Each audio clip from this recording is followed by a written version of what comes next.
ሩታ ከሄርሜላ ጋር ማይክል ጃክሰን እንዲኖር ፈቀደችለት።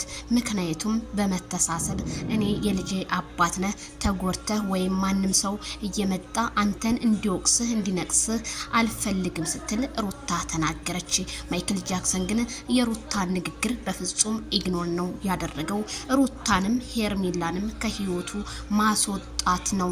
እንዴት አንተ እኛን ትፈልገናለህ ግን አውቀህ በእኛ ላይ የሆነ ነገር እየቀለድክብን ነው ያስታውቅብሃል ስትለው እኔ ውሳኔና ውሳኔ አንድ ነው፣ በሰው ልጅ ቀልጄም አላቅም ሲል ማይክል ጃክሰን አሳወቀ። ዛሬም ታዲያ እነሱ ወንድ ልጅ መጠየቅ እያለበት እነሱ ናቸው ለጥያቄ እንግዲህ ዛሬ እሱንም ያቀረቡት ማለት ነው። እሱ ግን ይሄንን ነገር ተቀባይነት አላደረገውም። የሸፈተ ልብ ማን ይመልሰዋል? እውነት ራሱና ራሱ ካልሆነ። ስለዚህ እኔ በዛሬው ቪዲዮ በጣም ነው ያዘንኩት ማለት ነው። በጣም ከሚባለው በላይ አዝኛለሁኝ። ስለዚህ ሴት ልጅ ራሷን ማስከበር አለባት። ካሁን በኋላ ናቶል እንኳን እያሉት ጥሏቸው ነው ማይክል ጃክሰን የሄደው። ጊዜ ሰጥተውት ቪዲዮ ሁለቱ ብቻ በቃ በተለያየ ነገሮች እየሰሩ ቢመጡና አብርሃምን ቢተውት እንደኔ መልካም ነው ብዬ ነው የማስበው። ምክንያቱም ምንም እዚህ ጋር በቃ እስኪ ስማን እስኪ ምንም አልሰማችሁም፣ ምንም ከናንተ ጋር ምንም አይነት ንግግርም ሆነ ምንም ሆነ አልፈልግም እያላቸው ነው። ስለዚህ እንደዚህ እያላቸው እነሱ ለምን ሄርሜላ ለምን አትይ ተይ በቃ አቁም ይሄን ነገር በቃ አብርሃም እንደዛ እንትን ያልሽ እንኳን ምን ጭቅጭቅ አድርጎሽ ነው ሄደው አላዳምጥሽም ነው ያለሽና አብርሃም ጥያቄያችንን ዛሬም አልመለሰልንም።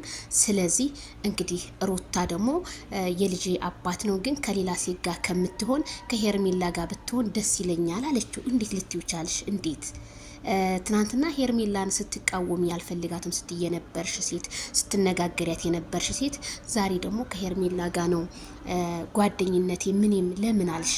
ይሄ ራሱ አብርሃም ጥያቄ ነው በቃ ጥያቄ ፈጥሮበታልና ጥያቄ ስለፈጠረበት ነው። እና በጣም ነው ግን ምን እንደምላችሁ አላውቅም። ስለዚህ ማይክል ጃክሰን አሁንም ቢሆን በቃ ማለት ይሄ ምክንያት ሊሆን አይችልም። ምክንያት ከናሳውቅ ዝም ብለህ አልፈልግም ምናምን በቃ አንተንትን ባልከው በፍጹም ሊሆን አይችልም። ምንድነው ስሜትህ? ወይም እኮ አይ ልሰብበት አሁንም መልሰ ማለት ነው እኔ ልሰብበት ብያችኋለሁ። ልሰብበት ጥያቄያችሁን የሁለታችሁንም እመልሳለሁ።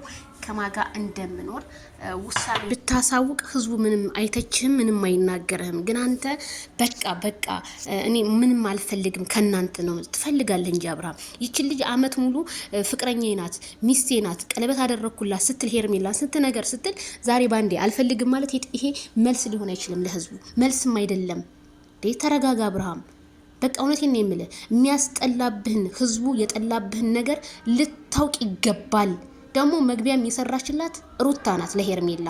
ስለዚህ እናንተ ጓደኝነታችሁን እያጣመራችሁ ቢሆንም ግን እንደዚህ ለገበያ የሚቀርበው እህልና እንትን ነው ከብት ነው እንጂ ሰው ሊቀርብ አይችልም። እናንተ እሱን በቃ ያለ አብርሃም እንደማትኖሩ እያሳያችሁን ነው። ስለዚህ ራሳችሁን ጥያቄ ውስጥ ብታስገቡ መልካም ነው የሚለው